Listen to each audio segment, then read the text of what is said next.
Hey, I want to start just your thoughts. We let off the show with these Nick Saban comments and this Chris Lowe interview. And, it's been a changing of the guard from a control standpoint. Just really quickly, what was your summation of kind of that whole situation? So I thought it was interesting because the thing that stood out most to me was from when everything happened. Dallas Turner saying before they even got off the field that he was leaving, he was going pro. That was very expected. I think everybody assumed he was going to enter the NFL draft. He's probably going to be a top 10 or 15 pick. But the timing of it was very odd. And maybe that's just a one-off and it was just him. The stuff about going into a meeting, you guys all played like at the end of the season, I could not for baseball, it was you walk in, you have your end of year review, you figure out where you're going to go play summer ball, and you head out. That was it. I could not imagine being 18 to 20 years old and trying to shake down Nick Saban. I know, right?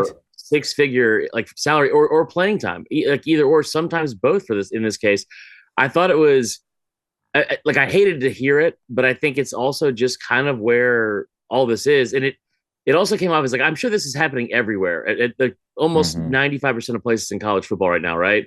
I'm sure Kiffin's dealing with it in a lot of other places, but it happening to Saban was just kind of eye-opening. No, without a doubt. And if it can happen to Nick Saban, it can for sure happen to somebody else. Chris, I want to shift a little bit to basketball. And I know, obviously you keep up with it. Tennessee clinching last night. Do you agree with me that there's a little bit of animus at the top of the college basketball world against the SEC? Because, the SEC was kind of a punching bag outside of Kentucky and sometimes Florida, or there may be another team. And now, just like in college baseball, just like in college softball, just like gymnastics, just like football, when the SEC wants to take over something, it's not a matter of if, it's a matter of when. You grew up and kind of watching the same thing I did. Yeah, I'm gonna have to Google what animus means. If you're gonna use big words, I'd prefer them they come from. Well, it's David. when you draw cartoons. You can read minds. Right. Yeah. I watched that on some very sketchy websites on my phone. But anyway, no, I think that the animus stuff with SEC basketball, that's the biggest, I think, hurdle. And I'm not saying this to be funny. I think that's the biggest hurdle other conferences and fans of other conferences are going to have to clear emotionally, because they can deal with it in baseball, they can deal with it in football. Dealing with it in basketball is a whole other thing. I think what you'll see with the SEC is you're kind of already held to an unfair standard. You saw the other night when Texas got beat at Baylor. The SEC chants already for a team that's not even in the conference. People love to hate at whoever's at the top, and I think that is something that when you look at basketball this season, it's the first time in a long time where I feel like I hear unanimously across the board from pundits and media members and analysts, the SEC is the best conference. They might not get the most teams in, but it's not a top-heavy league this year, and it seems like there's a couple of teams that could probably make a run. Yeah, Seth Greenberg said the other day I almost fell out of my chair. Wow. Yeah. Well, I hope he doesn't. I hope he stays in his chair. Hey, Chris, going back to this Nick Saban interview with Chris Lowe a little bit here. When Nick Saban talks about how the players reacted after the Rose Bowl, saying throwing helmets, things like that affected his decision. Look, the guy's still 72 years old. I think he even admitted to athletic director Byrne that after 2022, things were probably going to come to an end for him. How much of this with the players specifically is going to carry over into Kalen DeBoer's tenure, or is this just the new age of college football where every university is having to deal with this? Well, one, it's kind of funny and ironic that Saban, of all people, was talking about people throwing helmets or pitching a fit or something like that. So we've all seen the Saban meltdown. It's like all the gifts you always see and stuff like that. I think that from the reactionary standpoint of the players, and last year was just I think a difficult year for Alabama. I don't know if it'll carry over. It might, because for the first time in a very long time, you're finding a program and its players, kind of in an underdog role. That sounds weird because they're still a top 10 team, and last year they made the playoff. But I mean, it was every week last year. Not only did it feel like they were underdogs, they might not have been in Vegas necessarily, but you're only a 1.5 point favorite against A&M and LSU, and you have to come from behind in all these different games. Going to Atlanta and playing Georgia, myself included, I don't think a lot of people gave him credit for that, or gave him a lot of hope going into that game. I think they had a very big chip on their shoulder last year. And I do think that will carry over, especially with a guy like Jalen Milroe at quarterback, just because, they're not used to, as a program, being in a situation where they're being doubted so much and so loudly. Yeah, and it's odd because really they're a play away from playing in the national championship, and I think they would have been favored. I don't want to talk about They would have been favored against Washington. Can we say that they're doubted though when you left undefeated Florida State out of the playoff? That aside, though, they went toe to toe with the team that did win the championship. I'm not saying they should. I'm not saying they yet should. We're looking at this team as like, man, this was one of the more disappointing teams, and this could have possibly had some reasoning behind the retirement. When really, I mean, they were right there in terms of winning the national. Oh, they're still really good. I don't know, just like most of the reactions I saw to this, Chris, were, well, Nick Saban's just mad because he no longer is the only guy who can pay players, and he's trying to exploit players. I think that's unfair. I mean, I understand where it's coming from, but it's just I don't agree with that. Hold on, let me sound off on that for a second, because that's my least favorite take on social media, I think, which is there's a long list. Long list. That is so dumb, and it sounds so ridiculous for other outside fans. Like, he can't get away with what he used to get away with. I got news for you guys. The paying of players, I'm not saying Saban didn't do it. Everybody did it. It's just Alabama, you're out of your mind. And it comes from other SEC fans, which is hilarious. Like, I've seen Tennessee fans bring it up nonstop, and it's so ironic because you're literally on probation or under, like, you've been under an NCAA investigation multiple times this offseason. So, like, what are we talking about? Yeah, nobody's clean. It's like when politicians point at each other like, you're corrupt. And it's like, well, you're corrupt too. It's just the truth. All right, Chris, what is up, my dude? I can't believe they keep letting you on here. It's crazy, man. We're going to go off to Sir Money. Chris, he wants to know, as a Kentucky fan, at what point, if Cal doesn't make a deep run this tournament, do we need to let him go? First and foremost, we need to get Reeves over 21 or 20 and a half points. I'm not just coming from a personal place, prop bet standpoint, and you have a 6-leg parlay at plus 800. It would have been BetOnline.ag, promo code booster. Yeah, there you go. Can I say this? Go ahead, Chris. Sorry. I think the Calipari thing is so weird because if you do let him go, who do you go after? Right? There's a lot of people. It's too early for this. I mean, you're right. You're right. Todd Golden. I don't know if that's a job that he necessarily turns down. I don't know if it's a job that most people turn down because it's not the same as Bama in terms of you're replacing the guy with the guy, even though those two programs get compared a lot. But like if you're Kentucky and you bring in someone new, are you going to win right away? Because the thing that's so difficult, I think that like Kentucky fans have a hard time necessarily understanding is it's just so difficult to win a title. It's not as difficult to necessarily make a run, which Cal needs to do this year, but to win a title in college basketball is very, very difficult. And so has he underachieved? Because he only has, I don't think he's gotten one in like the last decade. Yeah, well, Anthony Davis won one or he wouldn't have one. Right. And so he needs to make a run, but I don't know if you move on from him.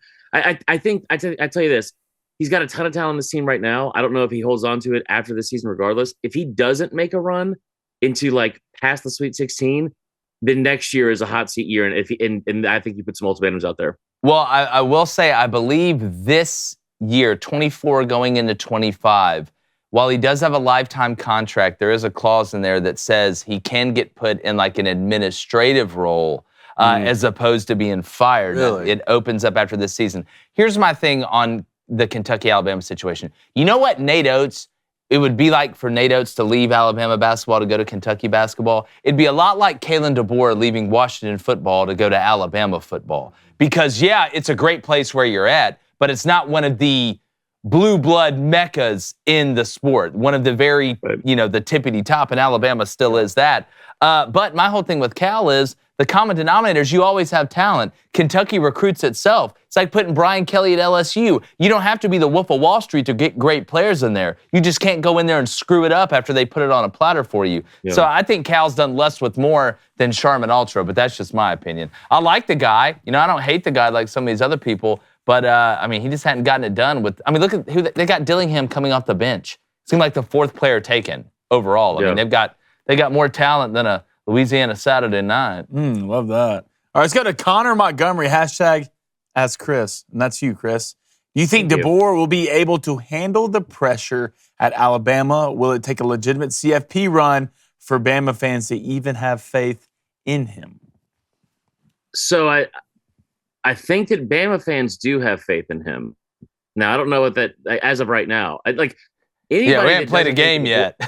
Right, that's very true. I think all the noise about DeBoer not being a good hire, all that's coming from outside fan bases, which, I think there's somebody yesterday that was like, AU Barn Boy 69-420 was telling me how dumb I was. So Blaine's Burger? I believe in Kalen DeBoer. Oh, he tweeted at you too? I'm shocked that you don't think that you don't agree with me with that handle.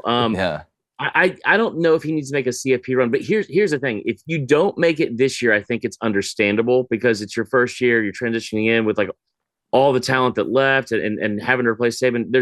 There's plenty of low-hanging fruit excuses, and I don't like to use that word, but like you could say reasons as to why they wouldn't make the playoff in year one. In year two, especially if they somehow expand it to 14, even from 12, you're talking about adding more and more teams, and you don't get in then. Now you have an issue because here's the thing with the SEC as of today, it's not getting any easier. That schedule is not getting any easier with all the teams that they've already added in Texas and Oklahoma. I feel like he needs to make it in the first year or two for it to be like to not be on the hot seat. Yeah, I mean, you walk into prison, you got to punch the biggest guys sometimes. It helps you out early. I will say, Chris, I think one of the things I think you'll agree with me here is aesthetically the way that Alabama looks, right? It's one thing to go out there and go 9-3 and you're playing clean, you're not super penalized. The other team just makes a couple more plays than you. It's another thing that we see what happened with Billy Napier at Florida. Why are two number 11s out on punt return on 4th and 4? We give them another first down, they go down and score. I think that has a lot to do with it too, just the way it looks. Very good point. All right, let's go to Pressure Pete. Chris, he wants to know, who do you trust more in the tournament? Tennessee, Purdue, or Arizona? Oh, that's a good question. So I'm knocking Arizona out because of listen, Arizona, you look at their conference record and you're talking about a conference that's going to get 2 total teams in from that conference. Like that's where I have a hard time believing in them. I don't stay up late for a ton of Arizona games because I'm watching One Tree Hill right now and I'm binging it. So I got things to do. But the other thing I would say is I got things to do. Yeah. I love the Tennessee team because I think they're deeper and they're better, than they have been in years past. Like that Admiral Schofield team, with Grant. Yeah. Yeah, like that team was awesome. That team was awesome, and they got screwed over. I'm not saying this to set up excuses already, especially for Tennessee, but like I do love Purdue. They're a really good team. They've been consistent all year in a very good conference. But my God, like are they going to bring their own refs with them? Because Zach Edey gets away with. I mean, you would think he gets away with murder in some of these games, man. It's wild to watch. Like the type of calls that he gets, and then other teams don't. That's the only thing I worry about with Purdue because we've seen it in others. We've seen it against Tennessee in football and basketball. Them getting the benefit of the doubt for Purdue. Well, can I say this? Like, part of me thinks you know how like they have the glasses that have like the eyes on them, like the crate. I think Zach Edey may be a Cyclops. I think maybe right? After the game when everybody clears out the locker room, like he's really either wearing like one of those patches that looks like he has 2 eyes, or those glasses that just blend in your face. I think Matt Painter gives Zach Edey chocolate, like to get him do what he wants to do, like off the Goonies. Off the Goonies? Yeah, Matt Painter just pictures him giving him chocolate at practice. No, look, that dude is just, there's big, and then there's like. Is this just because he's really tall? Are y'all heightest? David, listen, you're 6'7". This man's what, 7'4"? I know, I feel like Kane. I feel like Kane when he was like, I was really big, and then Andre the Giant had 7 inches on me. If I'm a ref, I'm calling every foul. Yeah, like what? I don't want him to take a bite out of me running down the court. Surprised they got him out here. Yeah. All right, let's go to Trainwreck 70. And he wants to know, Chris, if we're already football season's not even here, and we're already getting these questions. I love it. If Milroe struggles early, here we go. Does Ken DeBoer make a change, or because he has the team's ear, he will be pressured to keep him on the field? I am so tired of having to argue about Jalen Milroe. It is maybe he struggles. I don't know why we all of a sudden think he's going to struggle. One of the best thing I've heard all offseason from DeBoer, I think in regards to the offense is they're going to cater the offense to the skill set of the quarterback. And I think this idea that Jalen Milroe can't pass is one, stupid. And then two, like you talk about a situation where I understand that Washington, the idea is they throw the ball 40 times a game. Washington threw the ball 40 times in a game 3 times last year. And one of those times was in the game against Michigan where they were already down by 20 points and having to throw the football. Right? They threw less than 30 attempts in a game, almost as many times as they attempted more than 40. Milroe's going to be fine. Milroe, I don't think he's going to struggle. And if you're looking for the best reason to defend that, how about the fact that when November hit last year and the games really, really started to matter, and you got a game against LSU, at Kentucky, the game against Auburn, you played Georgia. From November on, he was 17 touchdowns and 1 interception. Stop with the idea that Jalen Milroe is not going to be fine in this offense. And if he isn't, please delete this clip. Yeah, and no problem. Well, and you have Michael Penix Jr. Hell, I'd throw it too if I had Michael. I got Jalen Milroe. And his receivers. Yeah, it's you got 3 first-round receivers. Ike. Hey, guys, we should throw it. I love it. Let's go to Texas Ed. #Ask Marler. What will it take for Texas to be accepted into the SEC hierarchy? A conference championship, a CCG appearance, or just 9 wins? You got to take out Putin. It's like bringing to the king, right? You got to bring. What's your gift, Texas? What's your gift? The head of the Cyclops. I got news for Texas fans, and they're gonna hate it. In the SEC, and what I've seen the past several years, even if they won a national title in year 1, and they would deserve all the credit in the world, the amount of negative comments that would still come from SEC fans and excuses as to why it happened will be endless. So. For Texas, I fully expect, especially with the schedule they were given coming into the league. I know they get Georgia at home. I think the middle of that schedule is OU at a neutral site. Michigan. It's UTSA, UL Monroe, Mississippi State, Oklahoma at neutral site, Georgia at home, Vanderbilt, Florida, Arkansas, Kentucky, Texas A&M. And I'm strictly talking about the SEC schedule because going to the Big House might be difficult, whatever, but. The SEC schedule they were given is ridiculously easy compared to some of the other schools. And I don't know why Greg Sankey decided to do that. I don't know why he expanded, but I'm not going to get into that today. For Texas, the best way they can be accepted, and I want every Texas fan to get close and listen up. Shut the up on social media. You guys need to be humbled so quickly. Texas and OU, I'm glad the baseball team's getting humbled because that's been hysterical to watch. But Texas and OU fans, just be quiet. Just come into the league, handle your business, and shut up about it in the offseason.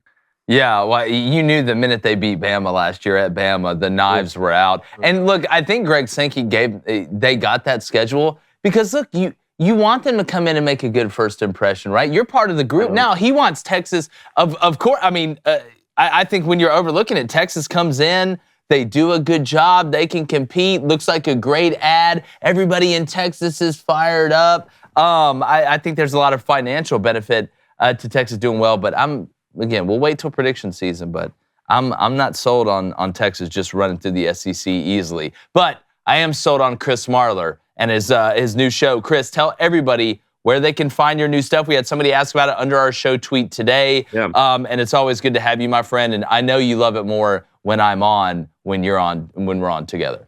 Last week was the best episode we've why do you got to do that? Why do you got to do that? It was. It's not even a shot at you. Well, mainly because you're saying animus or whatever it was, which is just still inappropriate at best. No, the show is called Fourth and Wrong. It's me and my co-host Tyler Huck. We've been on under the STS umbrella for a long time, and left that world. So very excited about this. It's like I said, I always say if you love college football and you hate the bleep button, you'll love the show. It's on YouTube, it's on Spotify. We're still getting set up on Apple because that's the whole thing. But yeah, Fourth and Wrong. It's got a great looking graphic. If you're confused about what it looks like, I made it myself on Canva. Shout out to Canva. Nice. I don't know what that means either. So Animus, Canva, we're all learning new together in the Trust Tree today. Chris, thanks so much, buddy. It's always fun. Thanks, guys. What's up, YouTube? Thanks for stopping by. Make sure you hit that subscribe button. Turn that notification bell on. If you like the video, hit the like button because we'd like you to like that.